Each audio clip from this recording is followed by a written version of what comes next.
Hey there, fellow wellness seeker. Have you ever found yourself comparing your journey to those seemingly perfect couples on social media? Or do you ever feel disheartened that you and your partner have a different priorities and perspective when it comes to fitness and overall wellness? Well, guess what? You're not alone. So, in this video, we're going to be diving into the realities of our differences as a couple, as well as finding happiness together on our own terms. And trust us, you don't need to bust out or learn the new TikTok moves to make that happen. Yeah, so join us and let's get started.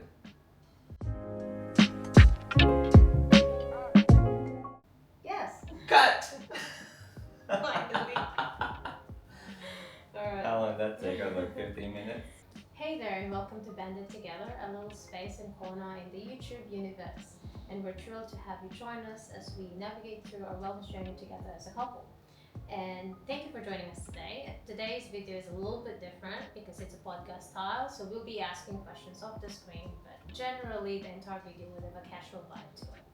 That's right, and so if you can see, I have the vacation shirt going on, and this beautiful backdrop behind us, and that's purely because we are on vacation. And in this video, or the topic for discussion today, is embracing our differences and perspectives on our journey as a couple. Exactly, and one of the first things that we find, and the reason why we actually started this channel in the first place, is that we've come to realize and we've come to embrace the differences. Like, I like different things, you like different things. Sometimes we like the same things. So there is an element of individuality and at the same time unity in the way we live our lives, and it's the same way in fitness. And because of that differences as a couple, when we're navigating our fitness journey, our wellness journey, that shows through, and we've encountered our fair share of disagreements and some challenges along the way. Absolutely. So, even before vacation, it was trying to figure out what to eat, the things that we do like to eat, things we don't like to eat, things we like to do and not do, either individually or together.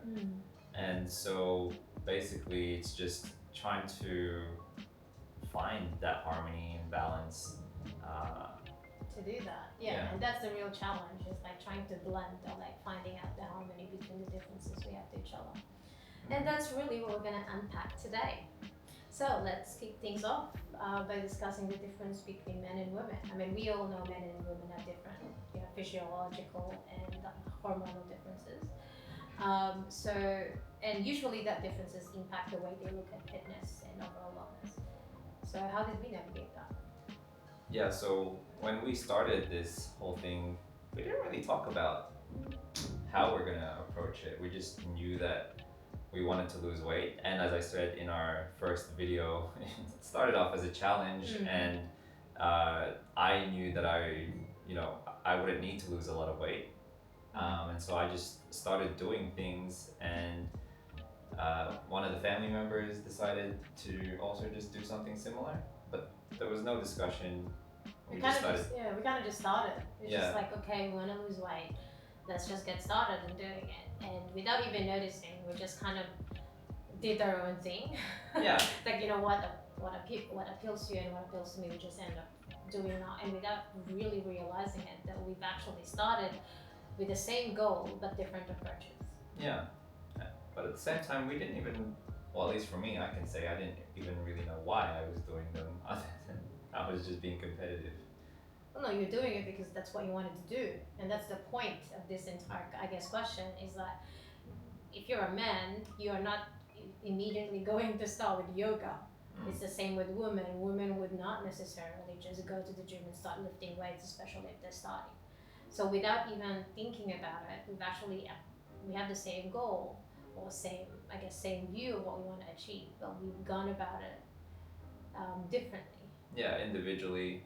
And again, in the video, on our first video, it was me and another family member that started it, and then Lucille joined in later on with other family members. So yeah, eventually we just came together and started talking about those differences over dinner, over meals, or just casual conversations in the evening. Yeah, and I think both of us individually, again, you'll find this theme this entire podcast. It's like individually we started following different people, watching different videos, and obviously we find different things encouraging encouraging and some things that are not so encouraging, right? So we have different tastes on like the gurus and the fitness coaches that we follow and listen from. And as I mentioned on my first video at least, I don't know how many videos out, but my first video is that it's all about that finding your groove, like trying to figure out what works for you as an individual, what fits you and what fits your lifestyle and what you really care about. Trying to figure out the why to making those changes and what supports that. So let me ask you this: what was your vision? Like, what was your wellness vision when you started this? So being a man, I think I'm a bit more simple-minded, or maybe I'm just speaking for myself here and not so much for the men population. But I didn't really have a wellness vision when I started this. Like I just knew my body takes a lot of effort or significant amounts of effort for me to like gain weight, but losing weight was gonna be no problem. And so I just knew that, again, as a challenge, I would not struggle to lose the weight. And so I just started doing things, and I've always been interested in things like calisthenics. And so once I incorporated the calorie counting principle and the resistance training, I thought like I had this in the bag. But then over time, I actually felt like my mindset changed in terms of this whole wellness journey or this wellness vision for myself. And that basically started changing from like being consistent and wanting to learn skills as a person, and less on the calorie counting and on the challenge or the bet essentially. Well, I think that's what I was saying. Like, you also did the same. What should I call it? Misunderstanding when I say what's your goal. You went straight away with losing weight. Yeah. When I ask you what's your vision, like what's your wellness vision, you went straight away with I want to lose weight. Yeah. And I think that's what I wanted to debunk on my first video. It's like when you start with your wellness journey, it's not about the kind of that goal. It's like why did you even start? Why do you want to get well? Like, why do you want to get fit in the first place? And that was the initial question, not, what is your wellness vision? Like for me, when I started that journey, my vision was, well, I just wanted to feel a little better, more confident. Whether that be physically or mentally, I just want to feel better. And I don't know how to actually explain that in terms, because you could lose weight, you could, gain muscle, but not necessarily feel well. But yeah, that's why I was asking before, it's like, what was your drive? And I feel like you kind of answered that, saying that, initially I just want to I will lose weight and win the bet.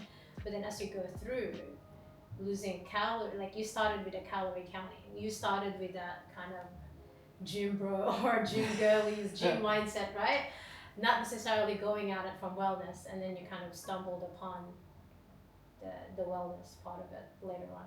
Yeah, so that's a big difference for the two of us, not just on a fitness level, but it's just our overall personalities or character. Is Lucille here Go for it. just knows like what she wants, the why, and then after everything else will follow. Like she really understands the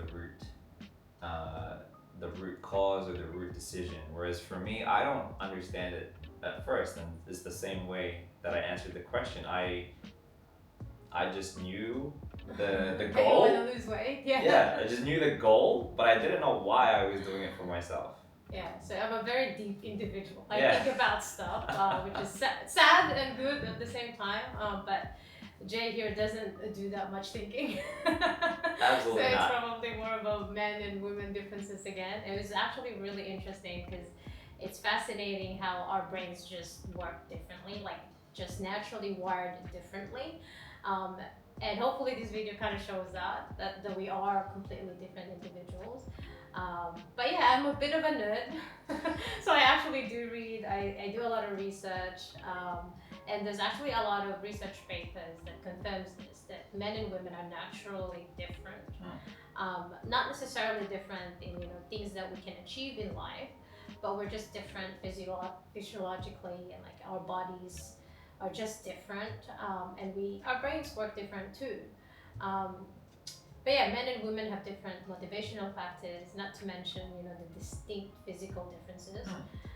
And yes, I'm not saying that one gender is better than another. I don't want to get to that debate, because of course we can all do things equally, but there are differences in that because some that goes into that, some like genes, hormones, Yeah. bone mass. Like there are absolutely a whole new layer and complexity when we include that into the mix.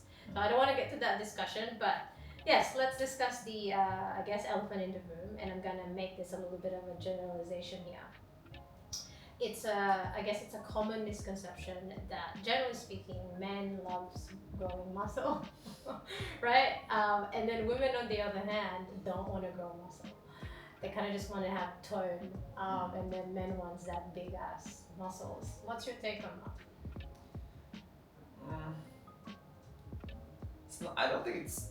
All right, so without getting too philosophical here, that? Yeah. because I can go down that path, but essentially, I think overall, just the subconsciously, we just as men growing up, we just see, at least for me, growing up, I would just like the front cover of a magazine is a man with muscles. Action movies, your Sylvester Stallone, Rocky, Terminator with Arnold, like that is just what a man should look like, or at Yeah. least that is what's depicted. And the only way to get any muscle is to lift the weights. Yeah. Um, That's true.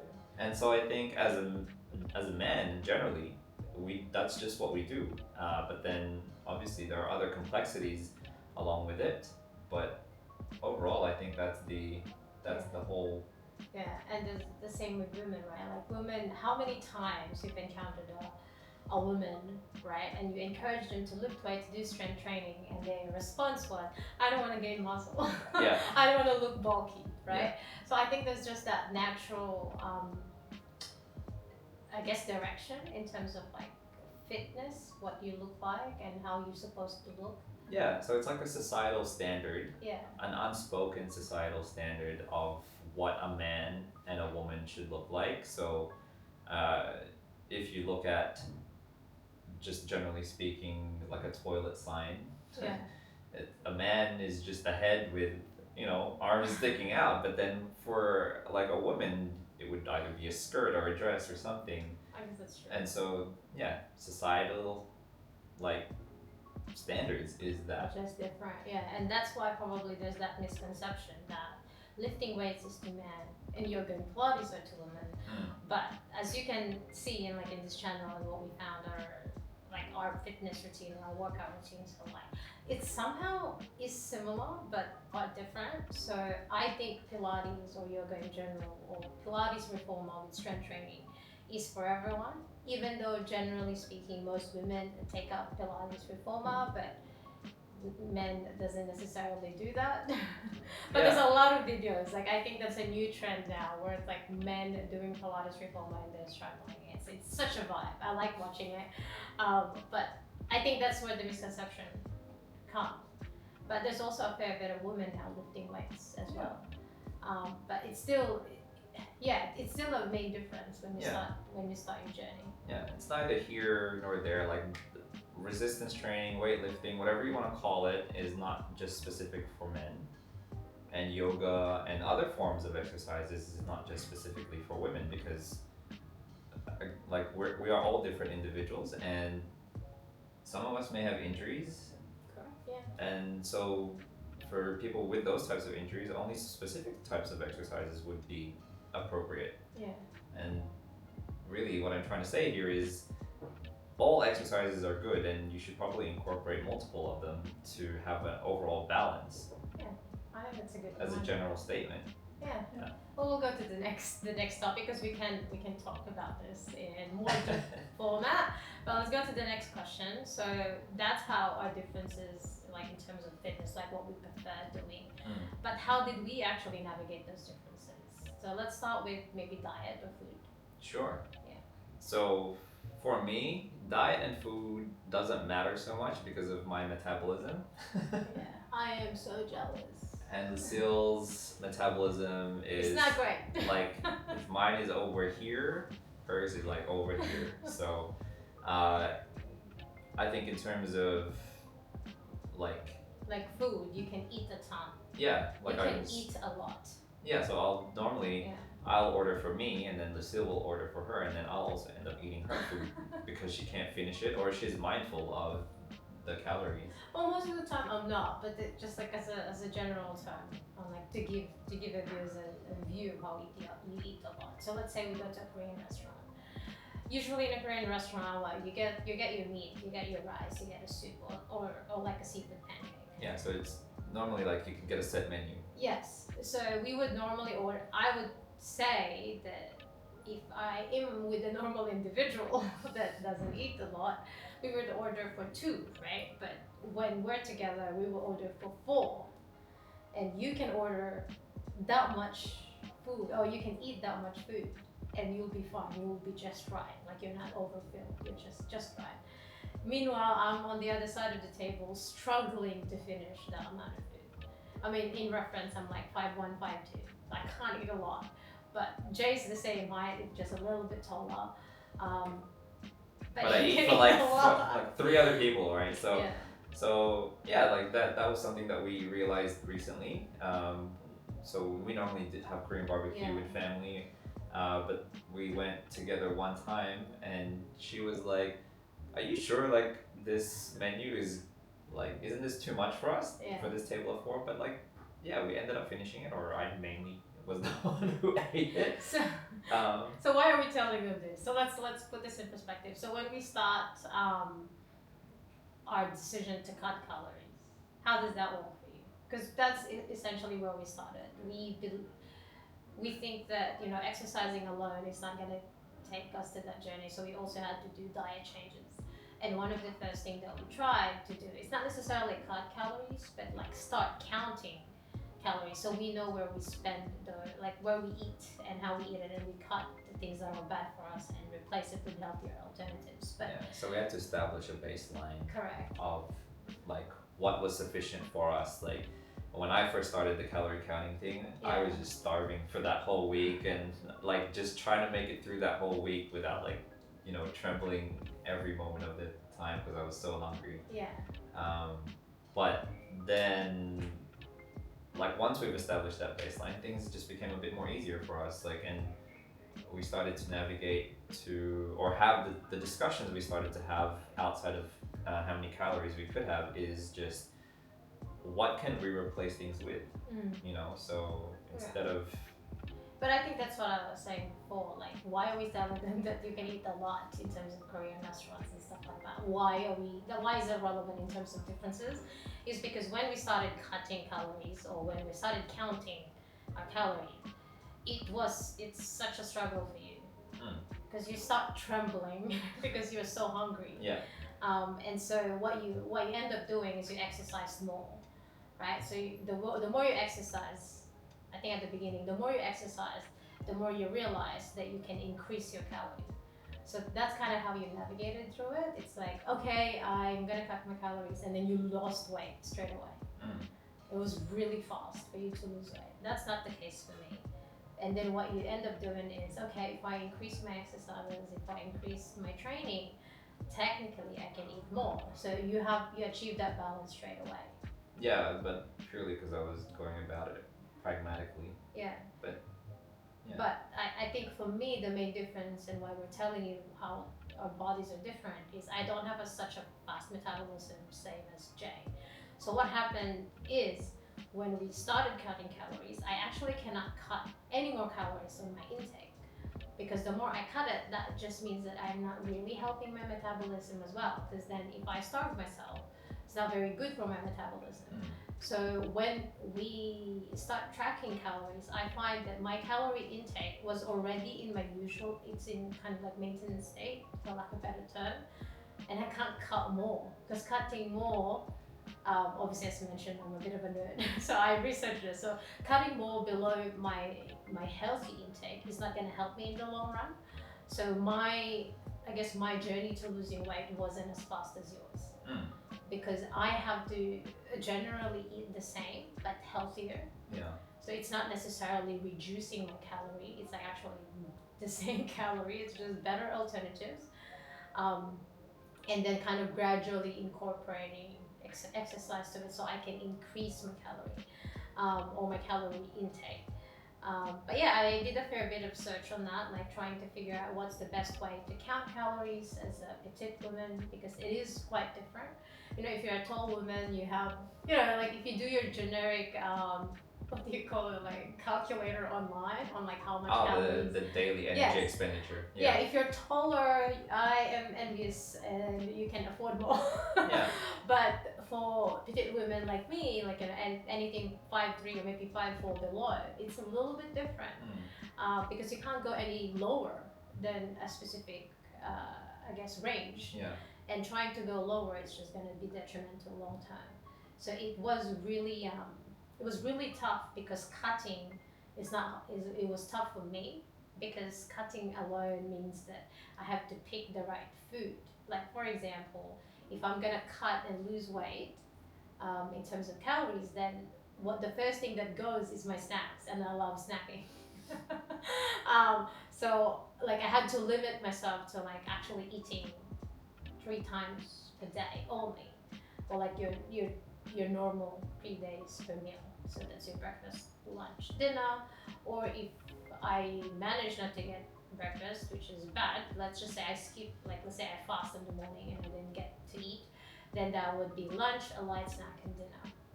And that's really what I could afford at the beginning when I'm trying to cut.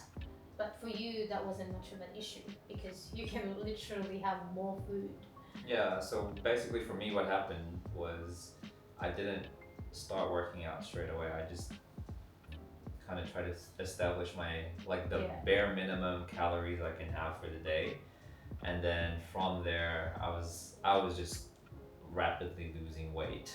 Like I think I was losing like 2 kilos a week, just by not eating the usual calories. And then I was like, well, if I'm gonna exercise and I'm already like weak, then I need to bump up those calories. Whereas the seal was like, I can't go any lower for obvious reasons. Yeah. So how did we actually support each other with that? Because we kept repeating this in this section now that you can eat a lot more. I can't eat any less, and I can't necessarily eat more if I want to lose weight. So how did we support each other going up? Well, as you already mentioned, we had to figure out foods that were, I guess, gonna keep us fuller for longer. Avoid snacking for the seal, and just trying to figure out like better times to eat, things like that. And so yeah, but that's still individual.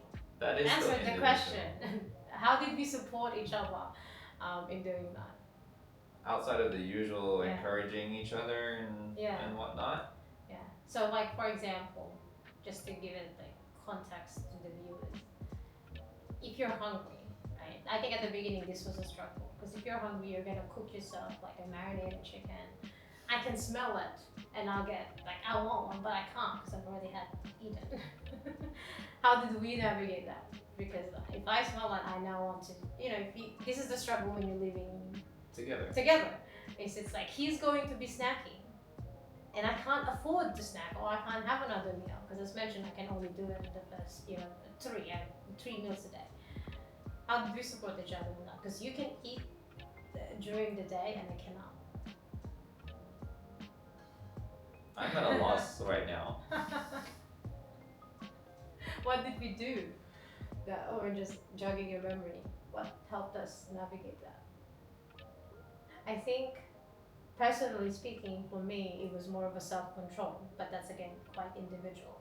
But I kind of just let you eat when you want to, and I just go to a different room. I think when you're cooking delicious food and I can't have it, or sometimes I time my eating when you want to eat. Yeah. All right. Well, okay, so at first there was there was a very individual approach to this. but over time I started to then ask like, okay, babe, when is lunchtime for you? Yeah, because So that one too. then, Yeah. so then I would start preparing food when she can have food or when she feels like she can have food. Yeah, true. And then in between, I would snack on other things where she won't hear it, won't smell it. So things like a protein bar or something like that. Or generally, because I was not working for a period of time, Yeah. uh, I would make you coffee in the morning, Mm. and you would like probably have like a light breakfast.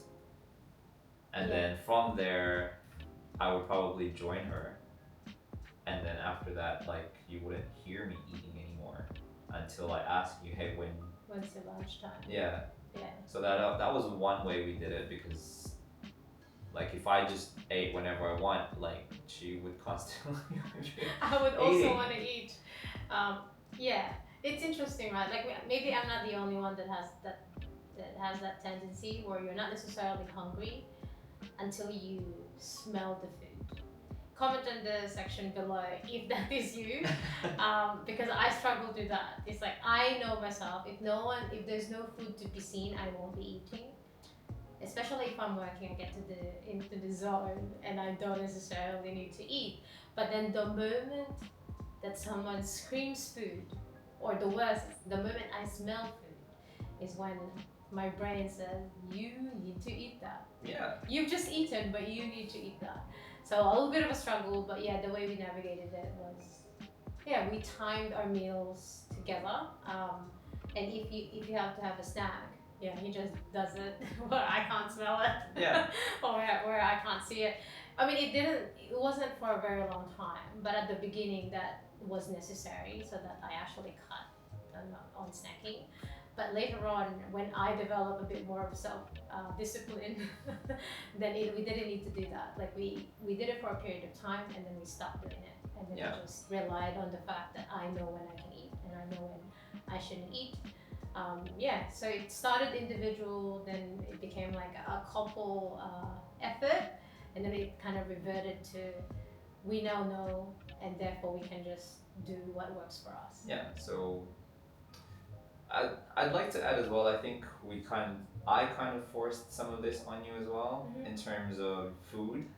So like because I do the groceries, I would generally buy less snacks than I normally do.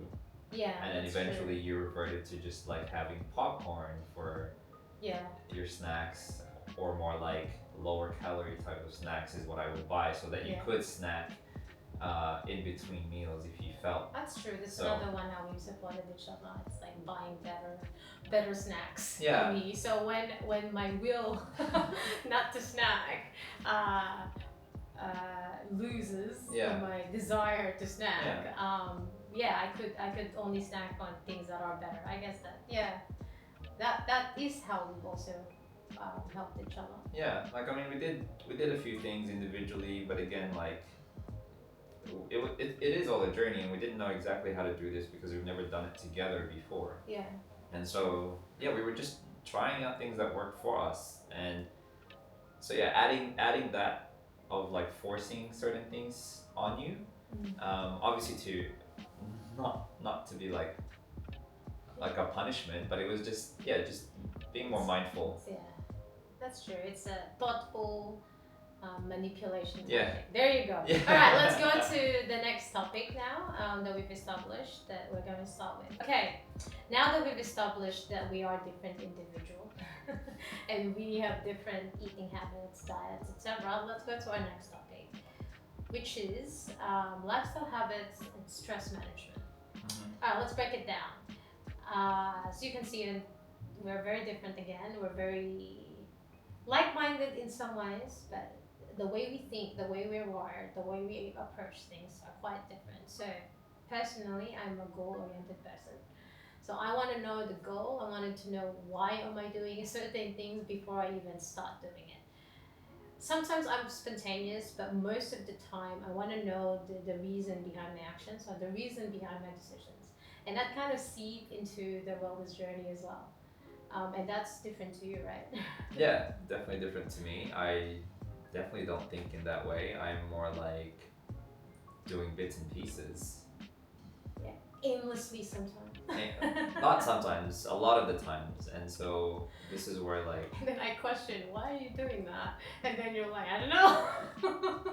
Right? How many times it happened like that where I ask you why? Like, why are you doing that? Or like, what's the reason? And you're like, I don't know. I'll stop you there. I'll tell her what I think is the answer. Yeah. And then she'll say, but that's not the why. Well, it's not, no, it just doesn't make sense. So, for example, Yeah, so you'll keep questioning me about it. maybe I do keep questioning you about it, which would be a little annoying for most people. But it's not just that, because it's like I ask you the why, and you give me the what did you do before. Not necessarily asking like if you're walking, and I'm like, oh, where are you going? And like, oh, I was just gonna walk. It's like, okay, why? Like, do you want to think, right? Like, and then you just. I know, just feel like walking. I was like, okay, I'll let you go. But you get what I mean. Like it's it's sometimes for me it's like aimlessly because I don't necessarily know. So if you're gonna encourage someone to walk with you kind of need to give them a reason as to why you want the walk, right? Or let's enjoy the sun is the why. So you encourage them to walk. So I think that's quite different. The way we walk, the way we think about it. So as mentioned, I'm very goal oriented. So I need to know why I'm doing it and what's the end goal of me doing it. So for example, if we're gonna clean the house, or if the task is to clean the house, you bet your bottom dollar to it that I will clean the house, including the cupboards and everything else. Jay, on the other hand, is probably generalizing again, but maybe most men and maybe most women think like this. There's a difference between cleaning, women cleaning and men cleaning. Just the same as like, women looking for things and then men looking for things. Shopping. Yeah. Aimlessly wondering. Yeah. But yeah, so Lucille definitely does, like when she does clean, it's like full blown spring cleaning type. Yeah. And mine is more like maintenance. Where I like to clean as I go. So if I prepared, I don't know, like a fruit salad, like it will go, like everything I use should go in the sink. Whereas Lucille, like I want a fruit salad now, I'll prepare it and I'll deal with the cleaning later. Yeah, but when I clean properly. Yeah. Yeah.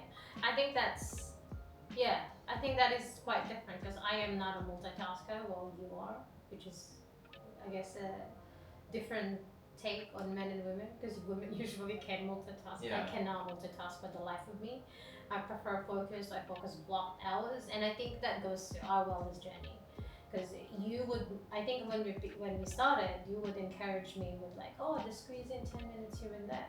It doesn't work. Like for me, it didn't work that way. Like for me, I had to block a specific area, time, for me to get into the zone. Because the moment that I block that time, my brain is just generally more wired to then think, okay, this block time, whether that be 15, 30 minutes, is now allocated for my exercise or for me to do something as a fitness related or exercise related. As opposed to you, like when you started, it's like we're watching TV or you're calling someone and you would be doing some exercises, which never really worked for me. I've seen some people do that. I've seen some influencers do that, saying that, if you're talking to someone, just walk. Next thing you know, you've exercised and also had the phone call. For some reason, it sounds very appealing. It's great. It's effective. It's efficient, and I'm all for that. But it didn't work for me. Yeah, so I think what you're trying to say is that as much as you would like to be able to do that, it's just not how you're wired. Yeah, I think that's it. But for you, how did we navigate that differences in terms of like lifestyle? Because my work is generally more what should I say, stressful or demands a lot of my time, or not necessarily physical time, but mental capacity. So it's a little bit different in terms of your job or your lifestyle and the way you manage stress, and that seeps into wellness and how we navigated through, or how we eat when we eat, how we exercise when we exercise, etc. What was the question again? How did we navigate that? Like, how did we help each other? So I think in terms of just having those different approaches of like the tasks we could do, I think uh, I knowing you, if you were to just try to do it on your own, it's probably less likely to happen. So I started working out towards the evening as well, closer to when you're about to clock off, to help encourage you to also exercise. Because then you can actually see or hear me exercising because her office is right next to where I work out. Yeah. And then I, it was a form of like trying to motivate you as well without telling you, oh honey, no, you need to go do this. Like obviously we know we need to. So that was one way of doing it. But then at the same time, I think there were certain instances where you'd be like, like I'm struggling to do this, and then I would try it, or if maybe I had prior experience, I would kind of tell you how to do it easier, Yeah. so that it was actually achievable for you, or give you like progressions to get there. Yeah, that's true. And I think, I guess the main call out here is we didn't really try to change or control each other. Like, we just allowed ourselves to do our lives as individuals. As mentioned, like, you can't change my work. Like, the work is work. we need the money. But yeah, like, work is work. The stress that I had to deal with every day, there's no way you can reduce that for me. Like, that is like an individual journey. Even though we're in the journey together, our individual lifestyle, like our work, stress management, and our preferences are, in some cases, or in most cases, are quite different. So the stress and the work that you deal with versus the stress and work that I deal with were obviously completely different. And I think the reason why we're saying this to you is it's going to be the same, especially if you have kids, right? Like, people with kids struggle a fair bit by trying to get to this wellness journey, and not to say things for dads and moms out there, but typically the mother has a lot more going on, so the stress that goes into working and taking care of kids, while men can also support that, is a little bit different, and it's a lot hard for us to grasp that, because we don't have kids, but we can just relate from our friends and families that even if they are very supportive husbands or partners, the stress and the thinking that goes just naturally for a woman or a mother is completely different to the stress and how they deal with it as a dad or as a man. So yeah, I guess the bottom line there is that we definitely didn't try to change ourselves. We didn't try to, or not change ourselves, we didn't try to change each other or control each other the entire journey. We let ourselves go through our individual path and trying to just be open about what we see, what we feel. Like, we would go to the dinner table and I'd say, okay, I only have 15 minutes because I'm so tired today, like mentally. So instead of Jay telling me it's a bad mindset, like, try to do 30 minutes, etc. That's not the approach you've taken. You just say, well, if you're tired today, take the rest, or do 10 minutes, let's walk together. Like, it's a little bit more on that encouraging and uplifting each other, so that you actually see that they understand where you're coming from. Like, they understand your lifestyle, your stress at that stage in time. And rather than forcing exercise or forcing fitness, they see you as an individual first, and then try to figure out how to encourage you to get to that mindset so that you want to do it, rather than saying what you need to do, rather than encouraging you so you want to do it. Yeah. So I think what Lucille's trying to say here is you first need to understand your own like individualities, and then from there, once you understand the why your other half does certain things that particular way, then you can enable, or you could be the enabler for the other half. Yeah, you can be that person to encourage them. Yeah. And yeah, it's like we've given ourselves a safe place where we can fail and we can naturally cultivate that mindset to keep going forward. And at the end of the day, there is no right or wrong thing. Like, Yeah, we're all in absolutely. this we're all just figuring it out. Yeah. Yeah.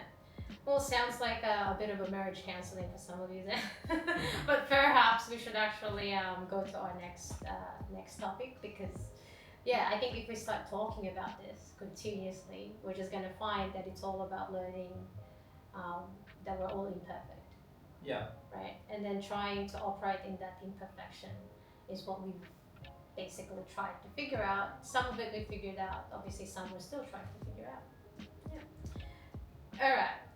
So next piece of information is that, or the topic. How did we? Oh wait, hold on. I lost my place. All right.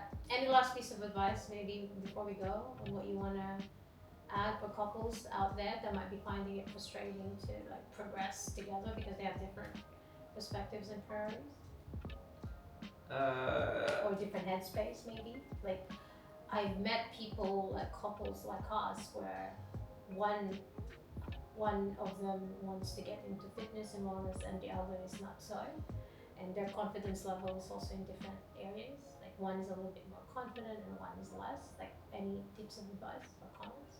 Yeah, so I think, again, it's an individualized journey, but you need to learn how to do these things together. And so, if as a couple you're wanting to achieve certain things for yourself, don't expect that your other half has the same goal. So yeah, it sounds kind of like a marriage counseling or premarital counseling here, but I think it's quite important that you understand your goals together and you don't try to force your own individualistic goals to your other half. Like, But what if the goal is good? Like as mentioned before, there are some couples that we've met, some even on the internet, where one of the person wants to get to that wellness and fitness journey. It's a good goal, because that's something that is valuable. It's a good goal to be fit. yeah, Like, that's the only thing that is gonna be very useful, a good investment for our own, for our own body and wellness. But if that is one person's goal and the other person is not yet there, like, how do they navigate that? so one of the things I learned about like motivating other people is, yeah, you can try to motivate your other half, your friends, your family, whomever it may be, an important person to yourself, but sometimes after all the encouragement, motivation, etc., the other person is still like, it's still not a goal of theirs. Perhaps you need to think or reconsider that you're not the right person to encourage them or make them go on that journey, and that's okay. That's not a bad thing either. But you can plant the seeds for sure, so that hopefully in the future, if that right person to help motivate and encourage them comes along, then you could finally join in that journey. Yeah, and I think that's a hard question, right? Because sometimes when you know the benefit of it, you can't stop to just encourage and use the wrong word, force it Yeah, to someone that you love, right? Like in a couple setting or in a family setting, if that is the case, and you see, you think everyone needs to start their fitness journey, but they're not in that mindset, and you are, right? Like, and you started to experience the benefit of that. It is tough not to share that to the people that you love, to your family, to your spouse, to your partner. But yeah, from our experiences, that's what's happened. Is instead of encouraging them, you actually end up pushing them away. yeah, So trying to get that balance. Yes, it's an unfair question to you because it's tough. But just from listening to some of the people we know, it's more, I guess, what you mentioned, right? Like, it's trying to figure out if you're the right person to encourage them, and if you're not the right person, plant the seeds, because it will eventually get there. And sometimes it's just showing. It's just showing that you're progressing to your own goal is sometimes enough for them to think about themselves and see the change. yeah.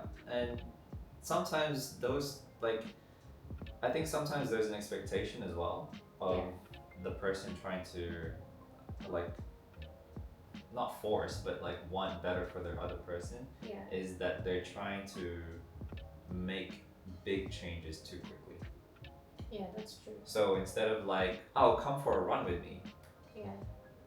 like, because, like, say for example, me, I do resistance training, and then let's say you weren't doing anything for a while, and like, Yeah. yeah, come do push-ups with me. Like, Yeah. you're not likely to do that. So you can start off with um, like a walk, and instead of just saying let's go for a walk, you can drive to the beach or something on a nice day and just take a stroll, and your partner won't even know that you're like kind of forcing exercise. So to some extent, there's manipulation involved, but for like good reasons, right? Manipulation is such a wrong term, but you get the Yeah. it's there's kindness in there. Yeah. And it won't feel like a walk for that person, and then you can ask that, Yeah, I like, think that's what I meant by like it's important to have that wellness vision, because losing weight is not necessarily a wellness vision for some people, Yeah. right? But if you turn the goal into more of a wellness vision, it could actually encourage the other person. So instead of saying, "Well, I want to lose weight because blah, X, Y, Z," if you actually try to understand why you want to lose weight, right? So even if you're trying to communicate that to your spouse or your partner or your family, and you can say, well, I want to be fit because I want to spend more time, I want to have more energy, so that we can do things more, we can travel, things like that. Like all of a sudden, you're removing the actual hard work and you're replacing it with more of a motivational drive to actually do it, because who wouldn't want to have more energy to spend, so that they can play with their kids? Who wouldn't want to have, um, I guess, like a better physique, or maybe it's not even physique, but just like better um, relationship with their health, so they're not always in the hospital, or that they're not always sick, right? Yeah. Like those kind of goal or kind of vision or wellness vision, they're not necessarily actionable straight away, but it does give you that idea of like, why are you doing that in the first place? And that's a lot of people, from my experience anyway, a lot of people latch onto that more than just saying let's go to the gym. Yep. Right, because saying like, oh, let's spend time as a family by going to a trip or walking to the beach, that's a lot easier Yeah. to encourage someone in that, as opposed to saying let's go for a walk because you need to lose weight. Yeah. Because you've been sitting the whole day. Yeah, it's there's a lot more. It's not manipulation per se, but it's a motivation because there's a reason behind it. Like there's a goal. What's the term? Like there's more deeper meaning to why you want to do that. Yeah. And to link this to your video Before of finding your groove, right? When we all started. Yeah. You need to find something that's fun, because trying to give someone the motivation, the energy, the inspiration, it's never gonna happen. Like, motivation comes from the person themselves, and so you as an individual, you're gonna do things because you find them fun or you find them important to you. It's your why, it's your groove, it's whatever you want to call it, but it's yours. And just because you're with somebody and you have a lot of commonalities, shared hobbies, whatever it may be, doesn't mean that your reason for losing weight or trying to get fit is the same. But at the same time, like, that person could have the same goals, but perhaps just doesn't have the motivation yet, or the why, or doesn't know what to do. Yeah. And sometimes that just takes time, but you have to let them find their own groove and their own motivation and reason for doing those things. Yeah, all you really need to do is to cultivate a space or an environment where they're allowed to do that. Yeah. Yeah, that's really, I think that's all we have time for. I mean, we could go longer, but I think that's all you want to watch. Yeah, that's what we've rambled on a bit. But yeah, so we hope that you enjoyed that. A little bit of a sneak peek into the world of how we navigate our differences, and hopefully this video really showed that we are two different individuals joined together. And as we go through our wellness journey, we've definitely experienced a fair bit of this, these discussions that we just had. Yeah, we've experienced that a fair bit when we're going through this entire wellness journey, and even now we are still. Yeah. So yeah, I hope you enjoy that. But yeah, don't forget to like, comment, and subscribe to our channel if this is sort of the content that you'd like to to see. And if you have any more topics that you prefer, like us to go through as different individuals or as a couple, let us know. Yeah, put them in the comments and we'll try to make it happen. As always, please remember to enjoy the journey, Embrace your uniqueness, support each other. be well, and bye for now. Take care. Bye.